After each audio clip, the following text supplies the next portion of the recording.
R equal to capital L minus capital S. L அப்படிங்கும்போது நமக்கு largest value, எஸ்னால் smallest value. இப்போ இந்த ஃபார்முலா யூஸ் பண்ணி எக்ஸாம்பிள் 8.3 சால்வ் பண்ணி காமிக்கிறேன். அதில் ரேஞ்ச் அப்படிங்கும்போது 13.67 கொடுத்துருக்காங்க. Largest value 70.08, smallest value S கேட்குறாங்க. இப்போ அந்த ஃபார்முலாவை சப்ஸ்டிட் பண்ணலாம்.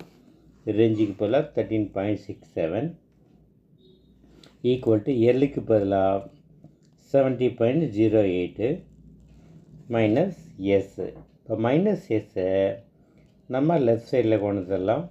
இப்போ ப்ளஸ் எஸ்ன்னு மாறிடும். அப்போ எஸ் ஈக்குவல் டு 70.08 மைனஸ் 13.67. இப்போ 70.08ல் 13.67 மைனஸ் பண்ணால் நமக்கு 56.41 கிடைக்குது. அப்போ ஸ்மாலஸ்ட் வேல்யூ எஸ் அப்படிங்கிறது 56.41. இதே மாடலில் யூஸ் பண்ணி உங்களுக்கு எக்ஸசைஸில் செகண்ட் கொஸ்டின் சால்வ் பண்ணி காமிக்கிறேன். அதில் ரேஞ்சு பார்க்கும்போது 36.8 இருக்குது. ஸ்மாலஸ்ட் வேல்யூ 13.4 கொடுத்துருக்காங்க. லார்ஜஸ்ட் வேல்யூ என்னன்னு கேட்குறாங்க.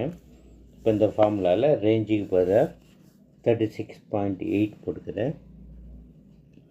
ஈக்குவல் லார்ஜஸ்ட் வேல்யூ தெரியாது, அதை போட்டுக்கலாம். Minus smallest value 13.4.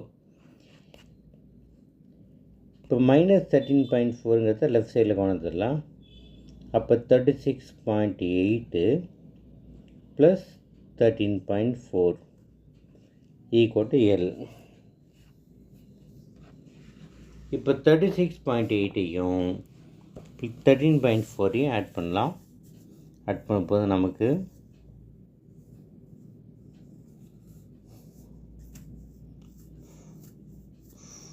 50.2 கிடைக்குது. அப்போ லார்ஜஸ்ட் வேல்யூ எல்லுங்கிறது 50.2.